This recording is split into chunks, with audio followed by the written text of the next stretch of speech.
हो गया बात करने के लिए। चलिए पॉलिटिकल साइंस का फिर से पहला चैप्टर देख लेते हैं हम लोग, संविधान। संविधान के बारे में क्या क्या पढ़ना है देखिए। सबसे पहले देखते हैं संविधान की आवश्यकता। जो हमारा संविधान बना है वो किसने बनाया है, और भारतीय संविधान जो बना है उसके विभिन्न स्रोत क्या क्या है। तो सबसे पहले बात करें कि संविधान की हमें आवश्यकता क्यों है। तो संविधान क्या करता है, हमारे बीच जो है ना तालमेल बढ़ाता है। हमारे आपसी जनता के बीच जो लोग हैं उसके बीच क्या बढ़ाता है, तालमेल बढ़ाता है। बुनियादी नियम सुनिश्चित करता है, कुछ नियम होते हैं उसको सुनिश्चित करता है, वो हम आगे देख लेंगे। सरकार की शक्तियों पे सीमाएं लगाता है कि कोई भी सरकार तानाशाही नहीं बन जाए, कोई भी सरकार तानाशाह नहीं बन जाए, एब्सोल्यूट पावर उस सरकार को मिल ना जाए। तो सरकार पे क्या लगाता है, सीमाएं लगाता है। और सबसे इंपॉर्टेंट, जनता की जो आकांक्षा है उसे ये पूरा करता है। कौन, संविधान। अब बात करें कि संविधान निर्माण का कार्य संविधान सभा द्वारा किया गया। एक संविधान सभा का निर्माण हुआ जिसमें बहुत सारे विभिन्न तबके के लोग उस संविधान सभा में शामिल था, जिन्होंने हमारा संविधान का निर्माण किया। तो इसमें ध्यान रखिएगा, संविधान सभा प्रतिनिधि परक थी। प्रतिनिधि परक का मतलब कि जनता के प्रतिनिधि थे। इसमें बहुत सारा किंतु परंतु था जो हम इसी चैप्टर में आगे देख लेंगे।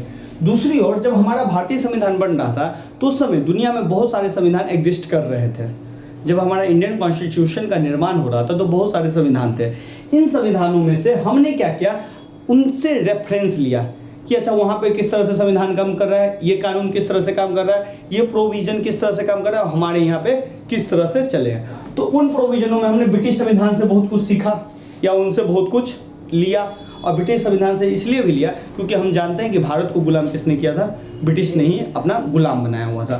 फिर हमने अमेरिकी संविधान से भी सीखा, फिर हमने कनाडा के संविधान से भी सीखा, फ्रांस के संविधान से भी, आयरलैंड के संविधान से भी हमने बहुत कुछ लिया, जो हम आगे देखेंगे। मैंने एक इसका सेपरेट वीडियो बनाया हुआ है कि इन संविधानों से हमने अपने संविधान में क्या क्या लिया। अब देख लेते हैं, डायरेक्ट चैप्टर पे आते हैं कि संविधान क्या है। संविधान क्या है, 4 पॉइंट से इसका जवाब दिया जा सकता है। जनता की विशिष्ट आकांक्षाओं को पूरा करने वाला साधन है, कि जनता की कुछ जो आकांक्षाएं होती है, जो डिजायर होता है, उसको पूरा कौन करता है, संविधान पूरा करता है। आज आपको बताया कि हमारे प्रधानमंत्री कहते हैं सबको आवास देंगे, सबके घर में राशन पहुंचाएंगे, कहते हैं ना सबके घर में जल पहुंचाएंगे, नल जल योजना के द्वारा राशन देंगे, आयुष्मान हेल्थ कार्ड देंगे जिससे लोग अपना इलाज करवा सकते हैं। ये क्या है, ये प्रधानमंत्री दे रहे हैं कि हमारा संविधान प्रधानमंत्री को ताकत दिया हुआ है। हमारा संविधान हमारे प्रधानमंत्री को ताकत दिया हुआ है कि आप जनता की आकांक्षा को पूरा कीजिए। अगर जनता की आकांक्षाओं को आप पूरा नहीं कीजिएगा तो आप प्रधानमंत्री नहीं रह पाइएगा। तो वो जनता को भी ताकत किसने दिया है, प्रधानमंत्री को हटाने का, संविधान ने। और प्रधानमंत्री को किन्होंने ताकत दिया कि जनता की आकांक्षा को पूरा कीजिए, संविधान ने। बस समझे। तो जनता की जो विशिष्ट आकांक्षा है, बहुत सारी आकांक्षा है भाई, हमें स्टडी करने मतलब पढ़ाई लिखाई का मिले, शिक्षा मिले, स्वास्थ्य मिले, ये सब हमारी आकांक्षा है कि नहीं, बेहतर जीवन मिले। तो उसको कौन पूरा करता है, हमारा संविधान ही पूरा कर रहा है। सरकार तथा जनता के बीच संबंधों का नियमन करता है, कि सरकार और जो जनता है उसके बीच में जो तालमेल बढ़ाता है वो कौन करता है, संविधान ही करता है। क्लियर है। जनता सरकार को चुनती है, सरकार जनता के लिए काम करती है। अगर जनता के लिए सरकार काम नहीं करेगी तो अगले 5 साल के बाद हम उसको हटा देंगे, उनको वोट नहीं देंगे तो वो सरकार में रहेगी नहीं। राजनीतिक प्रक्रिया के मूल ढांचे का निर्धारक है। अब देखिए, प्रधानमंत्री कोई बनता है, राष्ट्रपति कोई बनता है, विधायक बनता है, सांसद बनता है, जिला पार्षद बनता है या कुछ भी बनता है, ये सब प्रक्रिया किसमें निहित है, आपके संविधान में। मतलब चुनाव किस तरह से होगा, कौन क्या करेगा, ये सारी प्रक्रिया कहाँ पे, संविधान में। तो राजनीतिक प्रक्रिया का मूल ढांचे का निर्धारक कौन है, ये क्या हो गया, ये कहाँ हट गया भाई, अरे अरे अरे अरे तो कुछ ज्यादा छोटा हो गया।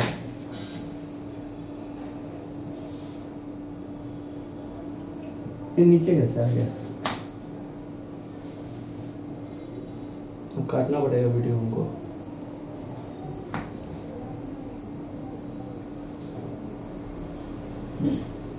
यही हो जाता है इस सब में प्रॉब्लम।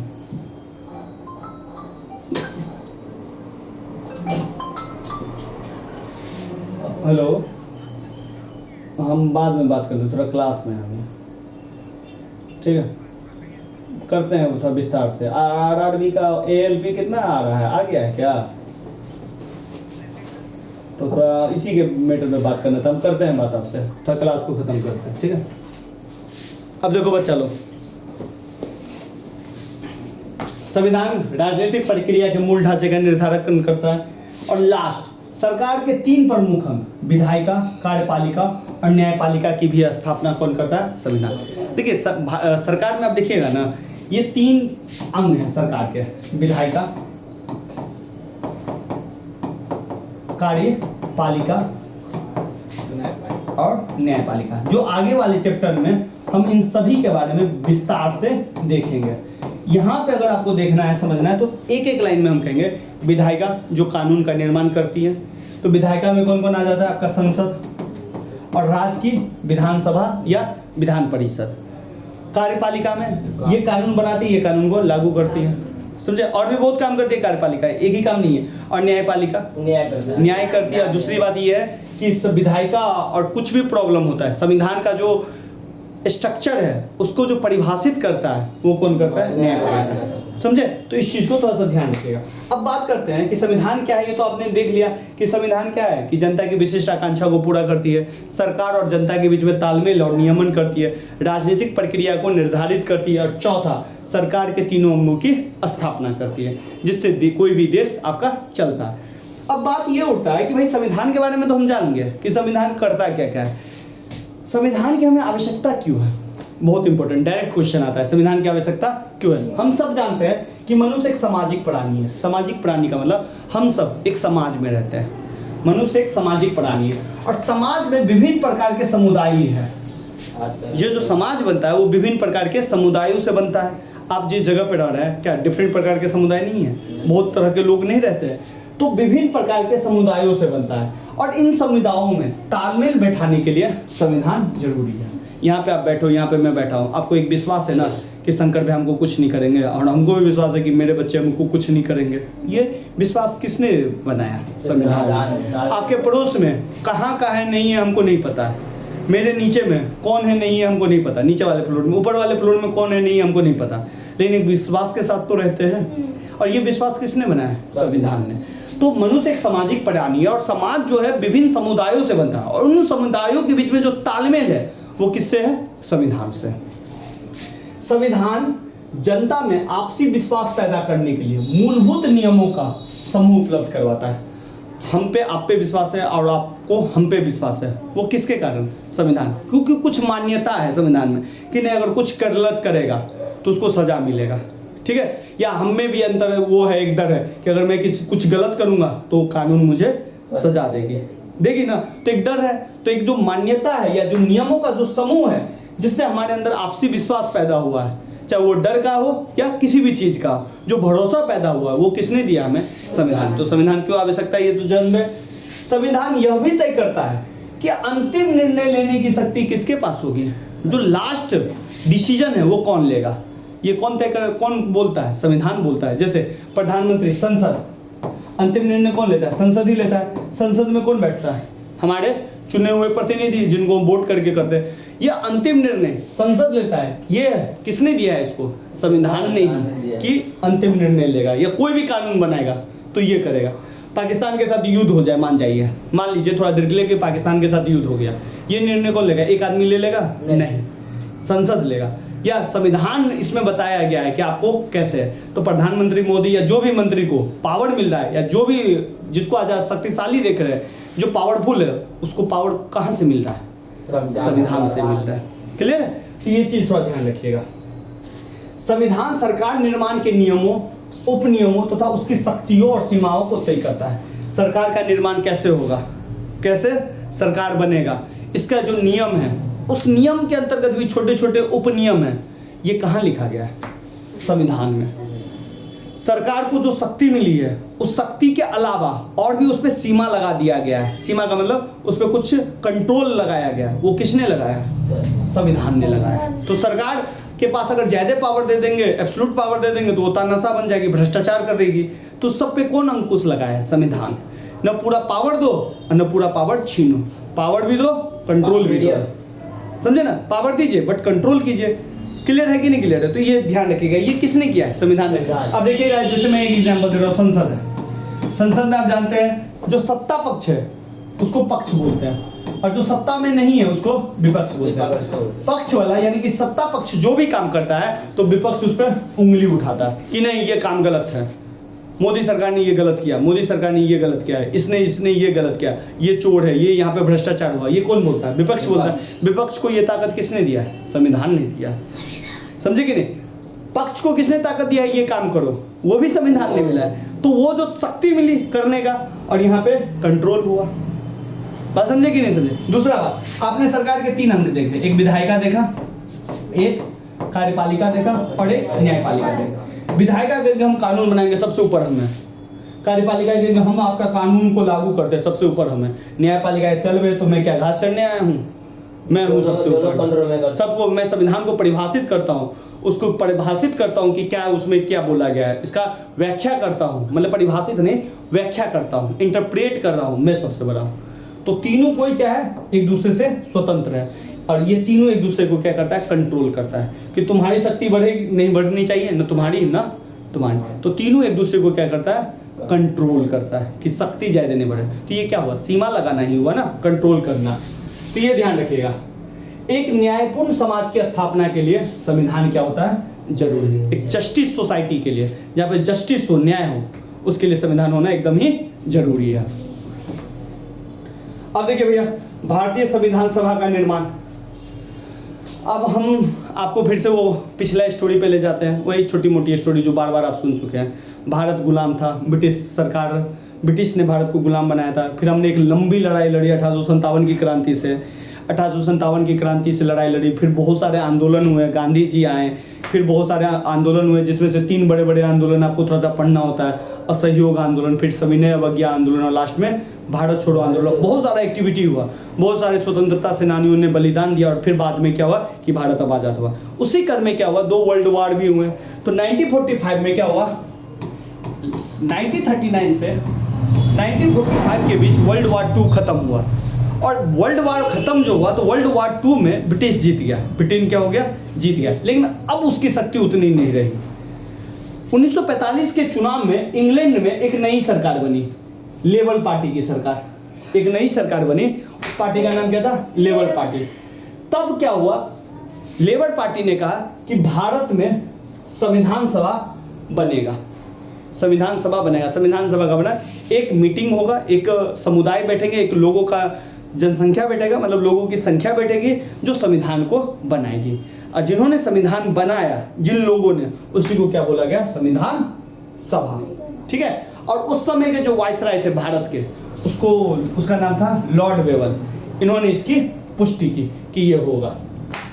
कैबिनेट मिशन योजना के अनुसार जो कैबिनेट मिशन आया था कि संविधान सभा में कि संविधान अब बनेगा, उसके अनुसार संविधान निर्माण निकाय की सदस्यता 389 निर्धारित की गई, जिसमें से 292 प्रतिनिधि ब्रिटिश भारत के और 11 प्रांतों से, और 4 प्रतिनिधि चीफ कमिश्नर के 4 प्रांतों से, दिल्ली, अजमेर, मारवाड़, कुर्ग और ब्रिटिश बलूचिस्तान से, और 93 प्रतिनिधि भारतीय रियासतों से लिए जाने थे। अब देखिए इसमें ये क्या क्या है इसको समझिए। देखिए पूरे भारत पे है ना 70% भारत पे ब्रिटिश का डायरेक्ट कंट्रोल था, डायरेक्ट। ठीक है। 30% भारत पे ब्रिटिश का डायरेक्ट कंट्रोल नहीं था। मतलब वहाँ पे राजा रजवाड़े काम करते थे, ब्रिटिश के अंतर्गत ही थे वो, लेकिन वहाँ का जो लोकल शासन कौन देखता था? राजा रजवाड़े। जैसे आपने लगान फिल्म में देखा होगा कि क्रिकेट मैच होता रहता था और एक राजा वहाँ पे बैठा रहता है ना। तो राजा का मतलब है कि राजा है वहाँ पे, और राजा किसके अंतर्गत है? ब्रिटिश के अंतर्गत है। और एक जगह ऐसा है जहाँ पे ब्रिटिश ही है, समझे? तो अधिकांश पार्ट पे कौन थे? ब्रिटिश थे। तो जहाँ पे डायरेक्ट शासन था ब्रिटिश का, वहाँ से कितने लोग आए? 292 लोग। 11 प्रांतों से 4 प्रतिनिधि आए, और जो लास्ट बचे उससे कितने आए? 93। तो इस तरह से टोटल कितने संख्या निर्धारित की गई संविधान सभा में? 389 ये लोग बैठेंगे। देखिए, और ये जो जनसंख्या चुना गया हुआ था वो नॉर्मल जनसंख्या नहीं चुना गया था। प्रत्येक 10 लाख पे एक प्रतिनिधि चुना गया। इसका हिसाब से देखिए, अगर 389 है जनसंख्या और 10 लाख पे लीजिएगा, तो उस समय भारत की जनसंख्या कितनी थी?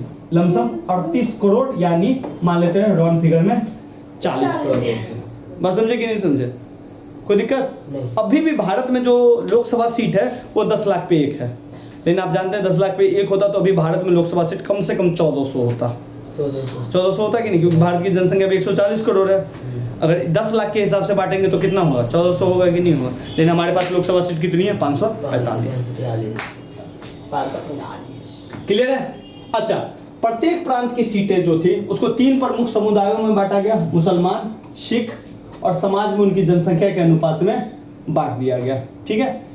1947 में माउंटबेटन योजना आया, जिसमें यह तय हो गया कि भारत और पाकिस्तान का निर्माण होगा, यानी कि भारत और पाकिस्तान का बंटवारा होके रहेगा।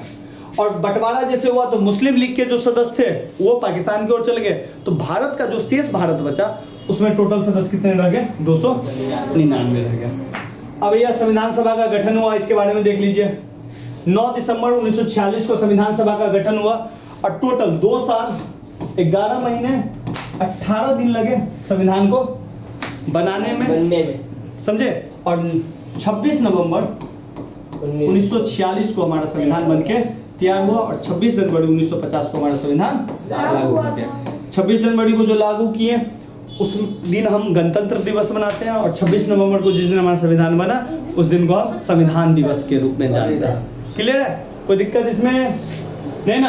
अब देखिए इसमें कुछ चीज है। 9 दिसंबर 1946 को जो पहला संविधान सभा का मीटिंग बैठा तो उसके एक अस्थायी अध्यक्ष चुना गया, सच्चिदानंद सिन्हा को। अब बाद में 11 दिसंबर को राजेंद्र प्रसाद को अस्थायी अध्यक्ष चुन लिया गया, और यही राजेंद्र प्रसाद बाद में क्या बने? भारत के प्रथम राष्ट्रपति। ये भी थोड़ा सा ध्यान रखिएगा। बिल्कुल। 13 दिसंबर 1946 को पंडित नेहरू ने संविधान का उद्देश्य प्रस्ताव प्रस्तुत किया। उद्देश्य प्रस्ताव का मतलब है कि जो हम संविधान बना रहे हैं उसका ऑब्जेक्टिव क्या होगा। ये नहीं कि कुछ भी बना देंगे। जैसे आप क्लास में ले आए हो पढ़ने के लिए तो इसका एक ऑब्जेक्टिव है ना कि एग्जाम में अच्छा मार्क्स लाना है, ये चैप्टर पढ़ने हैं हमें, तो संविधान बनेगा तो इसका भी तो ऑब्जेक्टिव है। जैसे आप लोग पढ़ते हो तो उसका एक ऑब्जेक्टिव है ना कि हमें एक अच्छा इंसान बनना है, अच्छा इंसान से बेहतर अच्छा पैसा कमाना है, समझे ना? तो भाई कुछ भी बनेगा तो उसका ऑब्जेक्टिव होगा ना, उद्देश्य होगा ना। तो 13 दिसंबर को नेहरू ने संविधान का उद्देश्य प्रस्ताव लाया। ठीक है। उद्देश्य प्रस्ताव को 22 जनवरी 1947 को संविधान सभा ने स्वीकार कर लिया। ये भी थोड़ा सा ध्यान रखिएगा। 26 नवंबर 1949 को भारत का संविधान बनकर तैयार हुआ, जिसमें 395 अनुच्छेद, 22 भाग और 8 अनुसूची थी।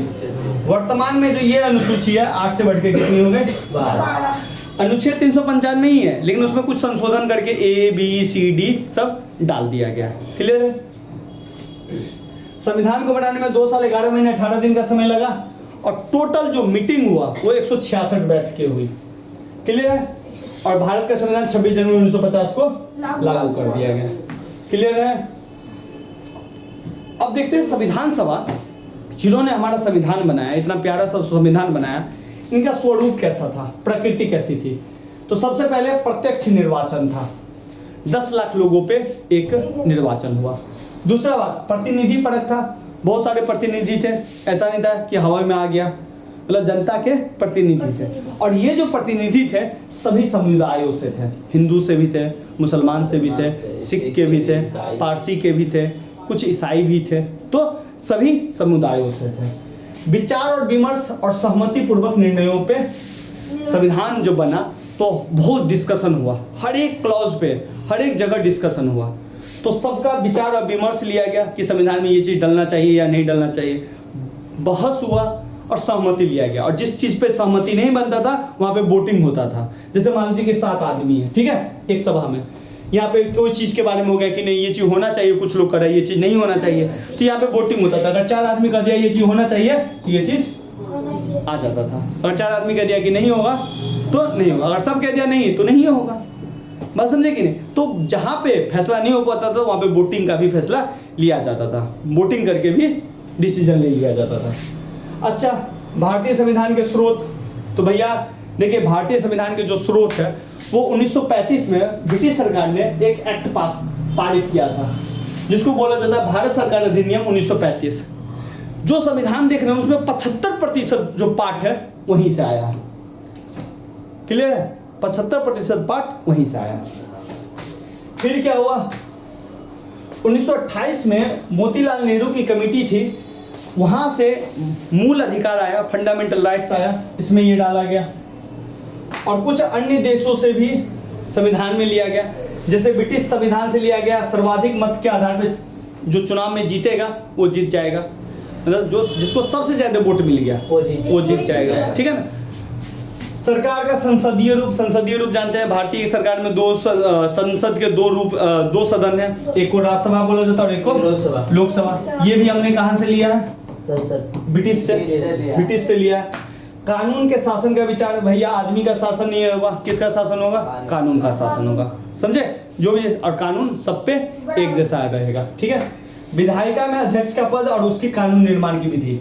विधायिका जैसे संसद है तो वहां पे ना एक अध्यक्ष होगा, जैसे मान लीजिए कि 543 है तो कौन बोलेगा, कौन किसका कितना टाइम है, कौन मॉनिटर करेगा, उसको तो मॉनिटरिंग करना पड़ेगा ना। तो उसका एक स्पीकर होता है, उसको क्या बोलते हैं? इंग्लिश में बोलते हैं स्पीकर, हिंदी में बोलते हैं अध्यक्ष। ये भी हमने कहां से लिया है? ब्रिटिश से। कानून कैसे बनेगा वो आगे वाले चैप्टर में हम देखेंगे, विधायिका वाले चैप्टर में, कि कानून कैसे बनता है, वो भी हमने किससे लिया? ब्रिटिश से। अमेरिका से क्या लिया है? जो आपके फंडामेंटल राइट्स है 6, स्वतंत्रता का अधिकार, समानता का अधिकार, ये सब हमने कहां से लिया? अमेरिका से। संविधान की जो प्रस्तावना है, हम भारत के लोग भारत को लोकतांत्रिक गणतांत्रिक बनाना चाहते हैं, ये प्रस्तावना भी हमने कहां से लिया? अमेरिका से, ठीक है। न्यायिक पुनरावलोकन। न्यायिक पुनरावलोकन का मतलब ये होता है कि मान लीजिए आज से 10 साल पहले किसी जज ने कोई चीज दे दिया, फैसला दे दिया, अब उस टाइम के लिए वो फैसला मान लेते हैं कि सही होगा, लेकिन जरूरी नहीं है कि उस टाइम के लिए वो फैसला सही हो तो आज के टाइम के लिए भी सही हो। तो भारतीय संविधान में है न्यायिक पुनरावलोकन की शक्ति, कि हम उस फैसला को फिर से रिव्यू कर सकते हैं और आज के आधार पर उसका हम फैसला कर सकते हैं।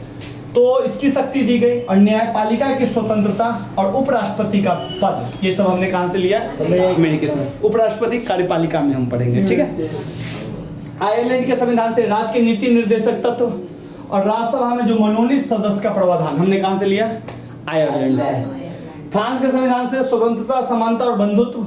और कनाडा के संविधान से अर्ध संघात्मक सरकार का स्वरूप और अवशिष्ट शक्तियों का सिद्धांत। अब एक अवशिष्ट शक्तियां क्या होती है भैया, ये बताइए थोड़ा। अवशिष्ट शक्तियां ये होगी, जैसे मान लीजिए आपने बहुत सारा चीज लिख दिया, लेकिन क्या पॉसिबल है कि हर एक चीज हम लिख दें संविधान में?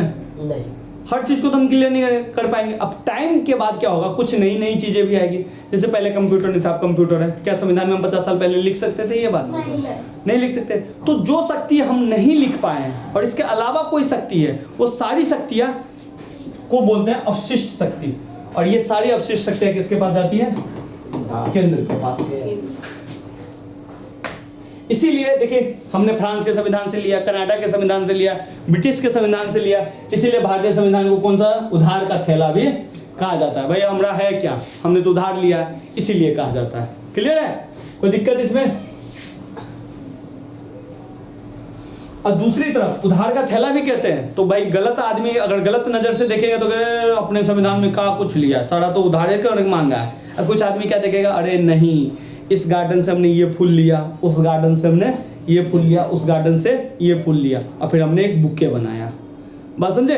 तो जो उधार में देखता है उधारी थैला कहता है, और दूसरा कोई क्या कहता है? पुष्प गुच्छ है, बुके है, जिसमें विभिन्न देशों से लिए गए सिद्धांत रूपी पुष्प को हमने शामिल किया। ऐसे ही नहीं उठाया, अपने हिसाब से हमने उसको चेंज भी किया। ठीक है।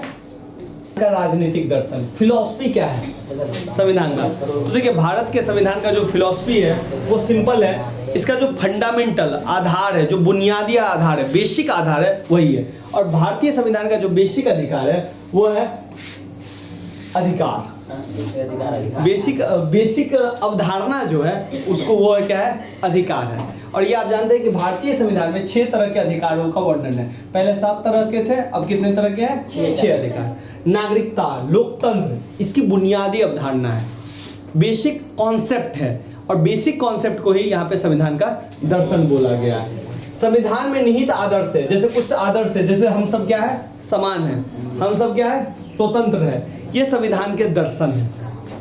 हमारा संविधान इस बात पे जोर देता है कि उसके दर्शन पे शांतिपूर्ण, वो लोकतांत्रिक तरीके से अमल किया जाए, उन मूल्यों को जिन पर नीतियां बनी है नैतिक बुनियादी अवधारणाओं पे चलकर उद्देश्य प्राप्त करें। यानी कि कोई भी चीज है जिस पे हम शांतिपूर्ण तरीके से और लोकतांत्रिक तरीके से, ये नहीं कि तानाशाही तरीके से, लोकतांत्रिक तरीके से उस चीज पे अमल करें।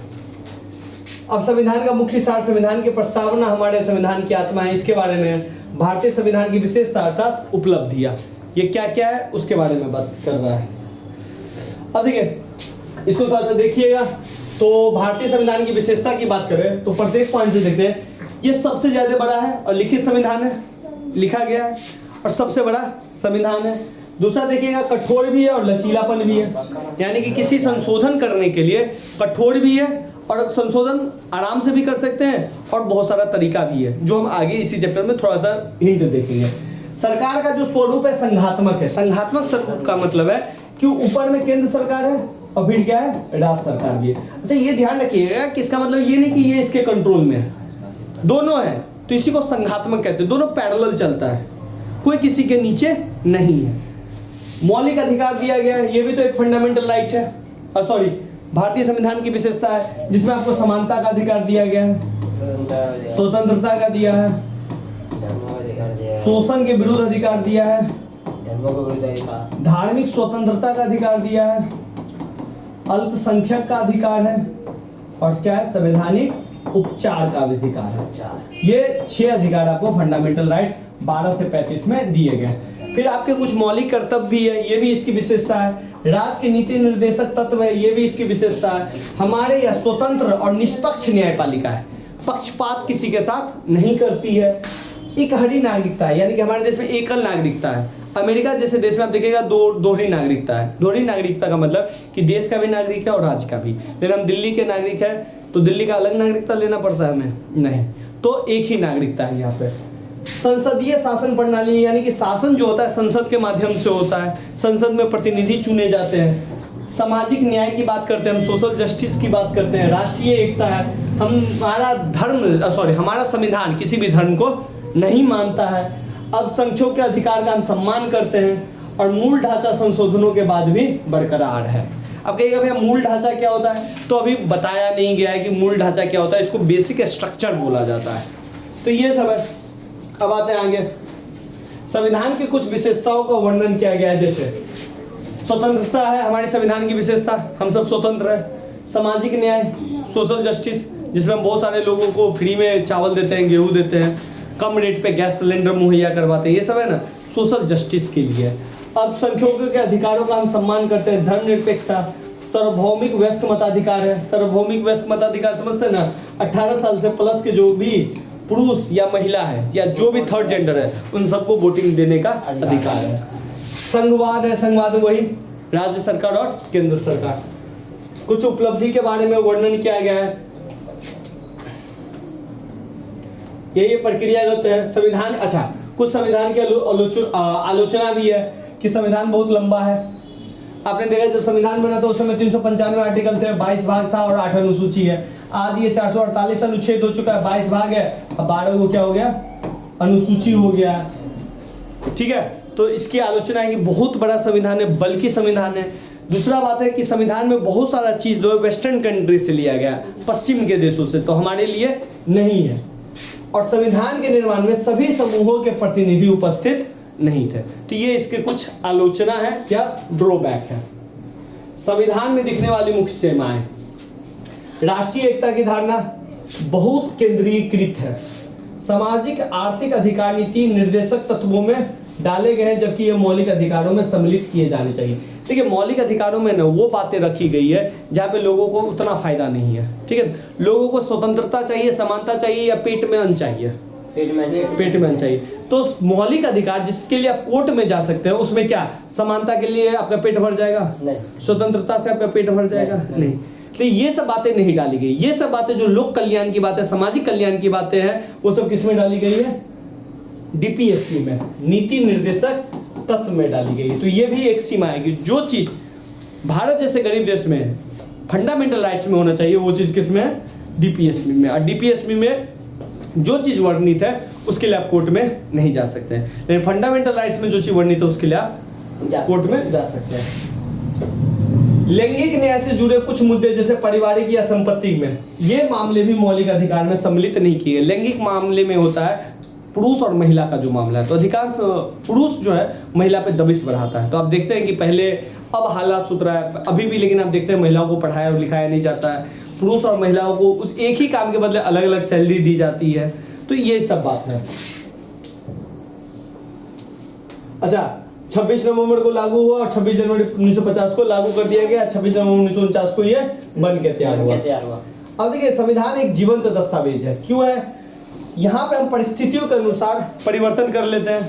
आज देखिए 1950 में हमारा संविधान बना, लेकिन आज भी हमारा संविधान एग्जिस्ट करता है और अच्छे से चल रहा है। तो इन 17 साल में जो भी परिस्थिति आई, उस परिस्थिति के अनुरूप हमने उस संविधान में बदलाव किया है। आवश्यकता अनुसार संशोधन किया है। जब भी हमको चेंज करने का जरूरत रहा, उसमें हमने संशोधन किया है। और समय के अनुसार परिवर्तित भी और गतिशील भी है। इसलिए आज भी हमारा संविधान पुराना संविधान नहीं हुआ है। क्लियर है? अब देखिए बेटा, संविधान में संशोधन हम कैसे करते हैं, ये आगे वाले चैप्टर्स में हमको पढ़ना है, लेकिन अभी जान लीजिए संशोधन की प्रक्रिया केवल संसद में ही हो सकती है। ठीक है? ये जो प्रक्रिया होती है अनुच्छेद 368 के द्वारा होती है। संविधान में आप कोई चीज जो चेंज करते हैं उसको बोलते हैं संवैधानिक संशोधन, कॉन्स्टिट्यूशन अमेंडमेंट, जो 368 के अनुसार होता है। लेकिन संशोधन करने का मतलब ये नहीं है कि इसके मूल संरचना को ही परिवर्तित कर दे। अब मूल संरचना क्या है? सोशल जस्टिस का, समझे, धर्मनिरपेक्षता का, मौलिक अधिकार का, ये सब जो है इसकी मूल संरचना को आप चेंज नहीं कर सकते, बाद बाकी सब चेंज कर दीजिएगा। ये मौलिक मूल संरचना ही, बेसिक स्ट्रक्चर ही उसकी आत्मा है। और आपके शरीर से आत्मा निकाल दिया जाए तो आपके शरीर में कुछ बचेगा? तो अगर उसकी मूल संरचना को बदल दीजिएगा तो हमारा संविधान कुछ रहेगा नहीं। तो सब चीज चेंज कर सकते, लेकिन मूल संरचना, बेसिक स्ट्रक्चर नहीं कर रहे। फिर आपके भैया बेसिक स्ट्रक्चर क्या है? कोई नहीं जानता है। जब सुप्रीम कोर्ट को लगता है कि ये हमारा बेसिक स्ट्रक्चर है, तो यही हो गया हमारा बेसिक स्ट्रक्चर। समय के साथ पता चलता है। संशोधन के मामले में भारतीय संविधान लचीला भी है और कठोर भी है। कुछ चीजों को संशोधन करने के लिए आराम से चुटकी बजा के कर जाइएगा, कुछ चीजों को संशोधन करने के लिए थोड़ा टाइम लगता है, वो हम आगे देख लेंगे।